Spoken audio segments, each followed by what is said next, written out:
선박 같은 경우는 이메탄올을 지향하는 메탄올 선박 수주를 우리나라가 제일 많이 했습니다. 이퓨얼을 만들고 그걸 운송하는 체계, 이걸 만드는 데까지는 시간이 제법 걸릴 수밖에 없는 게 앞으로의 에너지는 절대로 석유보다는 훨씬 비쌀 겁니다.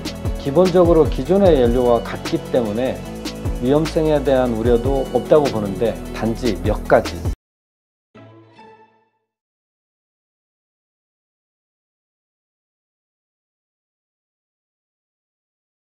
지금 한국에서의 이퓨얼 개발, 기술 개발의 상황 어떻습니까? 우리나라도 전 세계적인 동향, 특히 유럽이 이끌고 가고 있는 기술 개발 동향하고 궤를 같이 하고 있다고 볼 수가 있겠는데요. 선박 같은 경우는 이메탄올을 지향하는 메탄올 선박 수주를 우리나라가 제일 많이 했습니다. 네. 아무래도 우리나라가 선박 건조의 최강국이다 보니까 그런 면도 있겠고, 이 새로운 엔진을 만들어서 선박을 건조하는 데 있어서 우리나라가 가장 많이 수주해서 나가고 있다는 얘기는 기술 선도력도 있다는 얘기고요. 예를 들면 가장 커다란 우리나라 선박 건조회사 잘 아시겠지만 거기는 중형 메탄올 엔진을 세계에서 최초로 개발을 하는데 성공을 했고요. 현대중공업이요? 맞습니다. 괜찮습니다. 기업 이름 말씀하셔도. 예. 그랬고, 그리고 사실은 항공용이 이제 법제화돼서 넣어야 되는데 우리나라에는 아직 그게 없어서 지금 석유 회사들이 항공용 이퓨얼을 만드는 공장을 만든다거나 서플라이 체인을 구성하는 준비를 하고 있습니다. 그리고 자동차 같은 경우는 현대자동차가 사우디아람코하고 이미 기술 개발을 지난 몇 년 동안 진행을 했고요. 네. 그래서 그 프로토타입은 다 만들어져 있고 이제는 그 생태계를 구성하고 또 양산을 하기 위한 그 체계를 만드는 것이 숙제라고 할 수 있겠습니다. 네.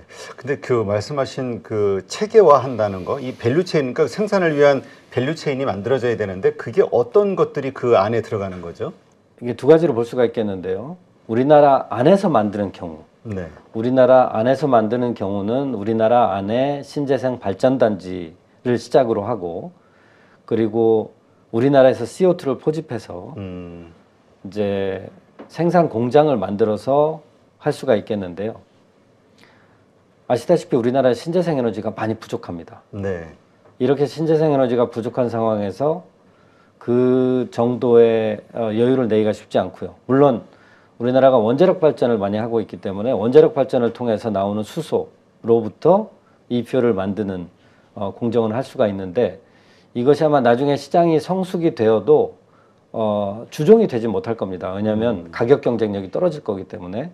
그래서 지금 독일이나 일본의 경우도 보면 우리도 그렇게 가야 되지만 신재생 에너지 강도가 높은 신재생 에너지 자원이 많은 데에서 수소를 생산하고, 그리고 거기에서 직접 이산화탄소를 포집하거나 아니면 자국에서 포집된 이산화탄소를 가지고 가서 합성한 다음에 액체인 이퓨얼을 가지고 오는, 그렇게 하는 것이 지금 가장 싼 걸로 예상이 되고 있거든요. 네. 그래서 국내 신재생 에너지 또는 국외에 싸고 강한 신재생 에너지를 이용해서 이퓨얼을 만들고 그걸 운송하는 체계, 이걸 만드는 데까지는 시간이 제법 걸릴 수밖에 없는 게 신재생 에너지가 보급되는데 시간이 상당히 많이 걸립니다. 네. 근데 말씀만 들어보니까 이거는 기업 단위에서 할 게 아니라 국가적인 어떤 지원과 계획이 있어야지 좀 앞으로 성장할 수 있을 것 같은 느낌이 드는데요. 맞습니다.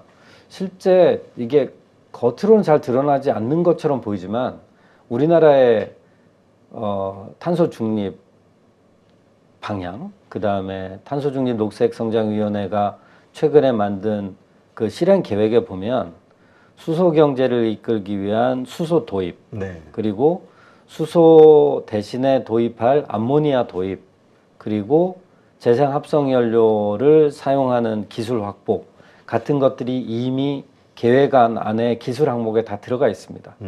이제 앞으로 계속 신재생 에너지가 어떻게 우리한테 확보가 되느냐에 따라서 구체화돼 나가는 것이 생태계를 조성해 나가는 그런 경로가 될 거라고 생각을 합니다. 네, 그렇군요. 근데 그럼 그 말씀하신 그 우리 정부의 기본 계획 이 정도면은 교수님이 생각하실 때 이게 상업용으로 이렇게 성장해 나가는 그 충분한 어떤 동력이 될 거라고 보시나요? 아니면 좀 더 미진한 부분이 있다고 보시나요?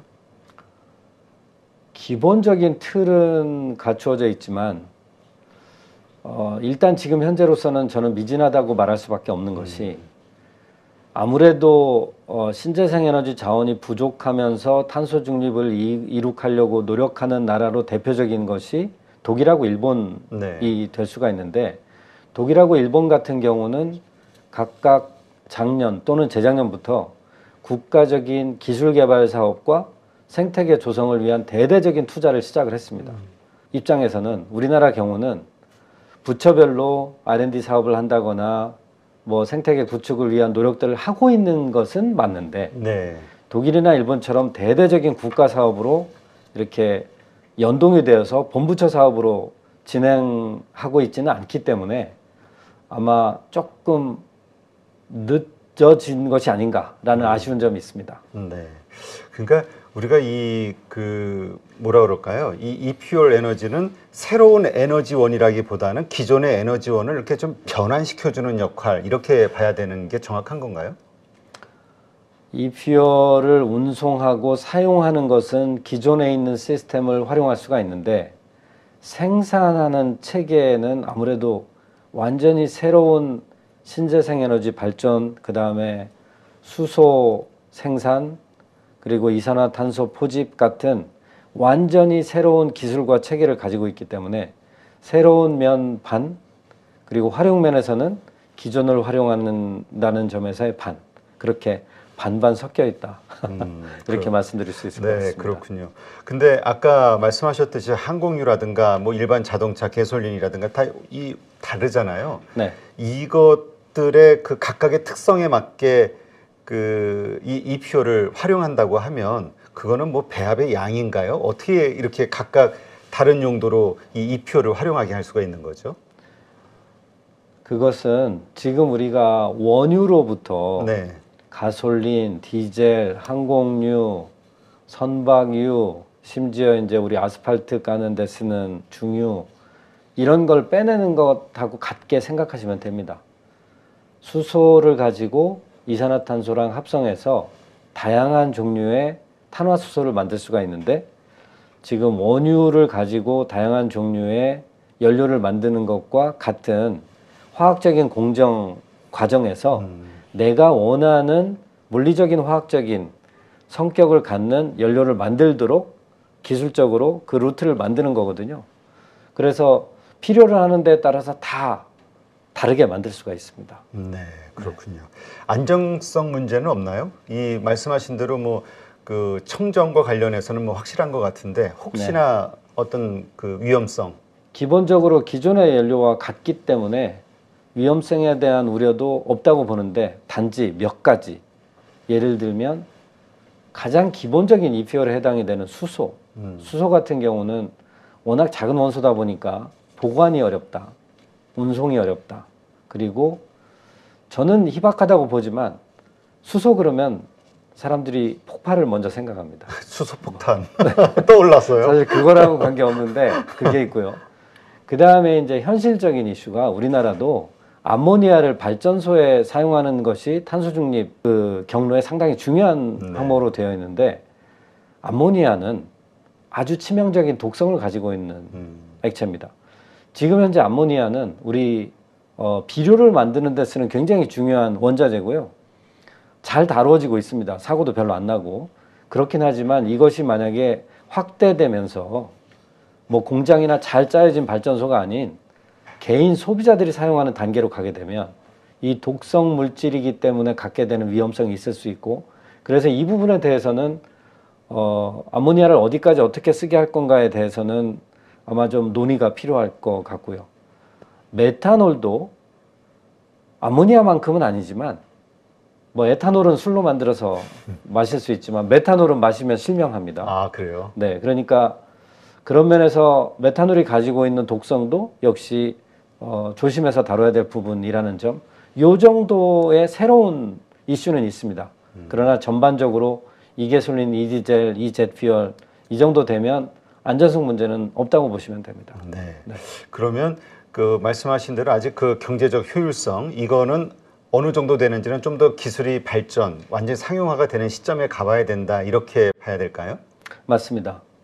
사실 보통 우리가 말하는 탄소 중립 동력을 위한 그 연료나 동력 기관에 대해서 얘기할 때 지금 아무것도 경제성을 확보하고 있지 않기 때문에 우리가 탄소 중립을 위해서 이제 지원금을 주고 그러는데, 예를 들면 우리 배터리 전기차에다가 지원금 작년에 1조 9천억 줬습니다. 네. 지난 10년 동안 5조 3천억 정도를 썼습니다.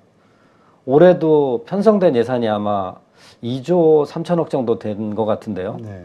요즘 전기차가 주춤거리면서 그거 못 쓸 것 같다고 하는 얘기가 있긴 합니다만은, 이렇게 가장 중요한 탄소 중립 전환 기술도 경제성을 확보하고 있지 못한 상황이고요. 연료전지, 그리고 제가 지금 말씀드린 이퓨얼, 경제성을 확보하려면 양산체제가 구축이 되고 여기에 필요한 인프라가 구축이 되고 이제 그 서플라이 체인이 만들어지면서 가격이 형성돼 나갈 거라고 봅니다. 지금은 가격 자체를 속단하기는 참 어렵고요. 그 언제가 되어도 지금처럼 싼 석유를 쓸 수 있는 날은 다시는 안 올 겁니다. 물론 제가 석유가 싸다고 하면 석유가 왜 싸라고 그럴지 모르지만 앞으로의 에너지는 절대로 석유보다는 훨씬 비쌀 겁니다. 그 말씀은 지금 우리가 적극적으로 개발하고 있는 신재생 에너지의 단가는 계속 높을 수밖에 없다 이렇게 보시는 건가요? 맞습니다. 근데 하나 좀 떠오르는 게, 그러면 최근 계속해서 지금 뭐 미국에서도 강력하게 추진하고 있는 뭐 아리백이라든가 이러저런 것들 때문에 한국 기업들 이 탄소 중립과 관련된 이슈 되게 복잡하잖아요. 그러면 기존에 그냥 이 이퓨얼 연료만 그렇게 배합하거나 뭐 이렇게 해가지고 그냥 기존의 시설 그냥 그대로 연료를 사용해서도 그 모든 것이 다 통과될 수 있는 그 기준점에 통과되는 건가요? 네, 아리백에 집착하면 그러면 모든 시작점이 신재생 에너지여야 됩니다. 그런데 사실 탄소 중립을 위한 기술은 굉장히 다양하고요.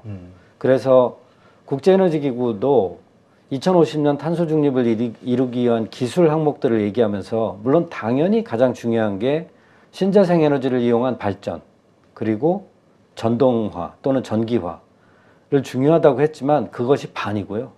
나머지 반은 효율화, 수소, 탄소 포집과 활용, 바이오 에너지, 연료 전환, 여기에는 원자력도 포함이 되어 있습니다. 네. 이렇게 다양하게 가고 있고, 우리나라처럼 신재생 에너지 자원이 작은 나라, 약한 나라에서는 아리백에 집착하는 것보다는 실질적으로 전주기적으로 봤을 때 탄소 중립을 달성할 수 있는 것이 중요하다고 봅니다. 그래서 요즘 아리백 말고 CF백 얘기를 많이 하는 이유가 여기에 있다고 봅니다. CF백은 뭔가요?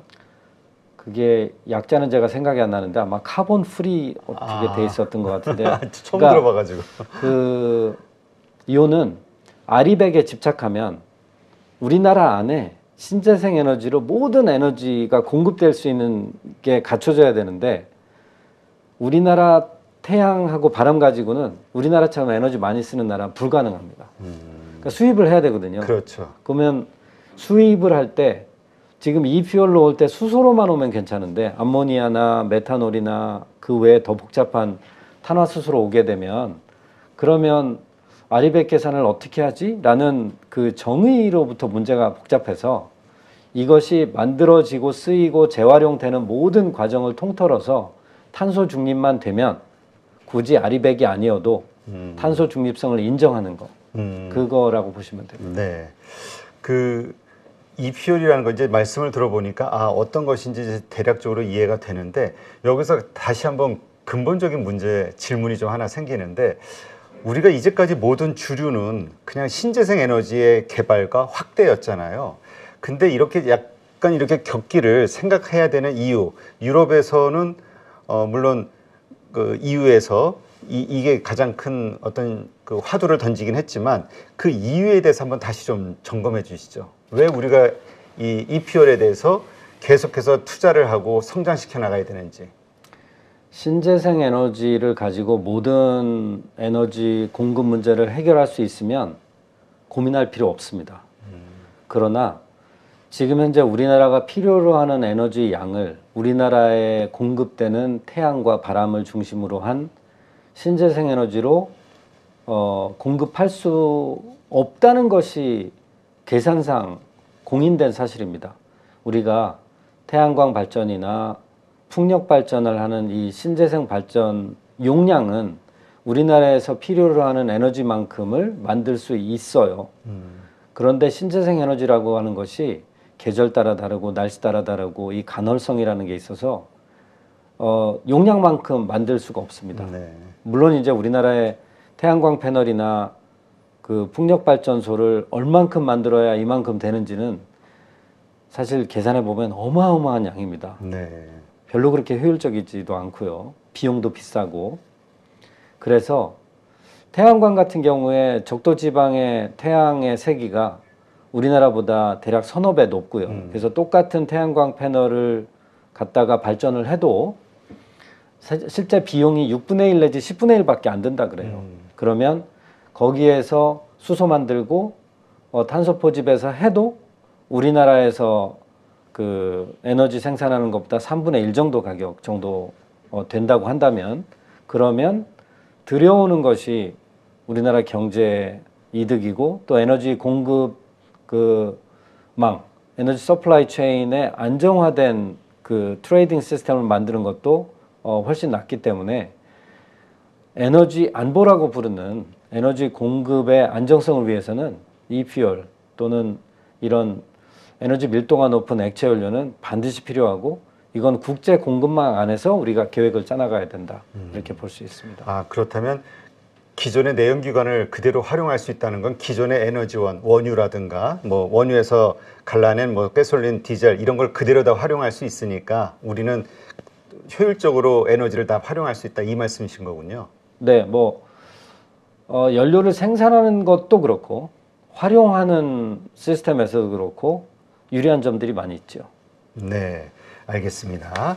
네, 사실 저는 좀 아주 낯설었는데 e-fuel, 네, 이게 왜 어떠한 에너지고 이게 왜 우리 한국에 필요한 에너지인지 오늘 교수님 말씀 들으면서 좀 좋은 어떤 배움의 시간이 되었던 것 같습니다.